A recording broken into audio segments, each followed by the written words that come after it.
Assalamualaikum warahmatullahi wabarakatuh. Perkenalkan, nama saya Nanda Pungki Nilasari dengan NIM 2003-102209. Di sini saya akan mempresentasikan hasil pekerjaan saya untuk memenuhi UAS mata kuliah praktik simulasi manajerial.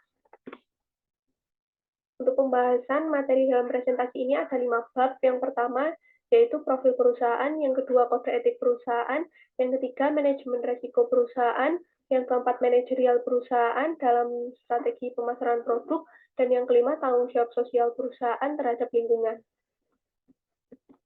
Yang pertama yaitu profil perusahaan. PT Indika Energi tumbuh menjadi salah satu perusahaan investasi terkemuka di Indonesia dengan portofolio bisnis energi, logistik dan infrastruktur, mineral, green business, dan usaha digital.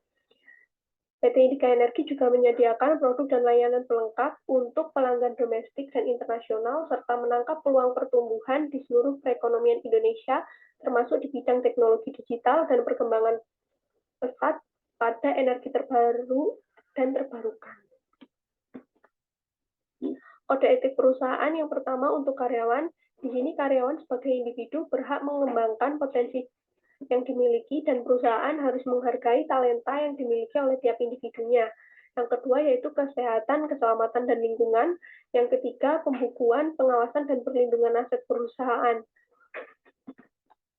Yang keempat yaitu integritas. Integritas di sini terbagi menjadi 5. Yang pertama, pemberian atau penerimaan ilegal, tidak memberikan sumbangan kepada instansi pemerintah untuk kepentingan umum, tidak memberi sumbangan kepada asosiasi-asosiasi profesi atau lembaga pendidikan sosial keagamaan, dan lain-lain.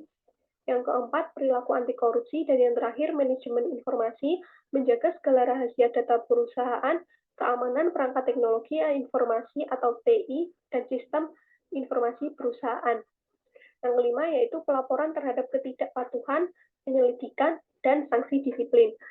Di sini, apabila karyawan kelalaian mematuhi kode etik yang melibatkan tindakan kriminal, dapat menyebabkan adanya tuntutan pengadilan oleh pihak yang berwenang. Karyawan yang melanggar aturan hukum atau ketentuan perusahaan manapun dalam grup perusahaan dapat dihadapkan pada sanksi disipliner termasuk pemutusan hubungan kerja. Manajemen risiko yang pertama yaitu kinerja perusahaan yang bergantung pada volatilitas dari harga jual batu bara berdampak pada kemampuan perusahaan membayar kewajiban obligasi. Mitigasi perusahaan untuk mengurangi ketergantungan terhadap volatilitas batu bara memiliki strategi diversifikasi bisnis dengan memasuki potensi bisnis di luar batu bara seperti tambang emas, mineral, juga energi hijau, dan menjalankan praktik ESG guna menjaga tren investasi dari para investor perusahaan. Manajemen risiko yang kedua yaitu potensi downtime operasional akibat serangan cyber. Perusahaan membentuk gugus tugas khusus yaitu Cyber Security Ninja yang tugasnya untuk melakukan penyuluhan, pemantauan, dan mitigasi terhadap kemungkinan serangan cyber. Manajemen risiko yang ketiga yaitu terhambatnya pembangunan infrastruktur untuk tambang emas yang dapat mengakibatkan terhambatnya aktivitas produksi dan juga terkait risiko penetrasi pasar kendaraan listrik. Mitigasi perusahaan di sini memastikan ketersediaan tenaga kerja yang sesuai dengan kapabilitas dan persyaratan yang dibutuhkan oleh unit bisnis yang baru di bidangnya masing-masing. Melakukan perencanaan bisnis yang baik sebelum melakukan eksekusi kegiatan bisnis, perusahaan juga harus melakukan sosialisasi dan branding terkait kendaraan listrik kepada masyarakat agar dapat memberikan informasi yang baru. Pemasarannya di sini, PT Indika Energi atau Kideco didominasi oleh pasar Cina, domestik, dan India. Selain itu, terdapat pertumbuhan permintaan dari negara Asia Tenggara seperti Filipina dan Malaysia. Di sini terdapat grafik penjualan batubara Kideco di tahun 2022 berdasarkan negara destinasinya. Yang selanjutnya yaitu tanggung jawab perusahaan terhadap lingkungan. PT Indika Energi ini memiliki indikator lingkungan yaitu energi dan emisi, air dan limbah, pengelolaan limbah, keanekaragaman hayati, dan penggunaan lahan. Untuk yang pertama kita bahas mengenai energi dan emisi. PT Indika Energi bekerja sama dengan PT Mobil Anak Bangsa meluncurkan armada bus listrik untuk transportasi karyawan di lokasi operasional. Yang kedua, bekerja sama dengan mitra membangun ekosistem kendaraan listrik melalui anak perusahaan PT Elektromobilitas Indonesia. Yang ketiga, peluncuran sistem tenaga surya fotovoltaik untuk menggantikan tenaga listrik yang saat ini dipasok oleh genset diesel.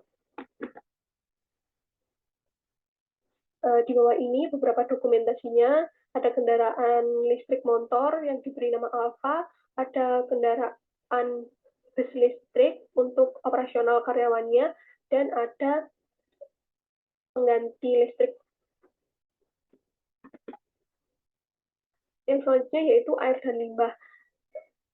Membawa air, membawa kehidupan, PT Indika Energi bersama Kodam 9 Udayana mengatasi kekurangan air bersih di NTT dengan mengembangkan infrastruktur pendukung seperti fasilitas pemandian umum dan zat air. Yang selanjutnya yaitu menggunakan air dengan bijak. Di bawah ini beberapa dokumentasi dari air dan limbah. Yang selanjutnya pengolahan limbah. PT Indika Energi meminimumkan sampah dan memanfaatkan sampah secara maksimum. Tahun 2020, Indika Energi menggunakan kembali atau mendaur ulang lebih dari 2.500 ton sampah. Yang kemudian kembali mendaur ulang sampah dan menggunakan bahan bekas di kolam pengendapan untuk mengurangi erosi, mengekstraksi biogas dari TPA Kabupaten Pasir, hingga membuat kompos dari sampah. Selanjutnya yaitu keanekaragaman dan PT Indika Energi menanam 21.000 mangrove untuk Indonesia, membuat suaka marga satwa bagi hewan yang terancam punah, dan membudidaya serta restorasi hutan bakau. Tahun 2020, di Cirebon Power melakukan penanaman 5.000 pohon bakau di kawasan Warudur. Setelah itu menanam 50.000 bibit pohon bakau di muara sungai dan menanam 2.000 pohon bakau di sekitar Petrosea Support Facilities. Di sini beberapa dokumentasi dari PT Indika Energi yang seperti penanaman pohon bakau, suaka marga satwa hewan yang terancam punah, dan hutan mangrove. Sekian presentasi dari saya. Apabila ada salah kata, mohon dimaafkan. Assalamualaikum warahmatullahi wabarakatuh.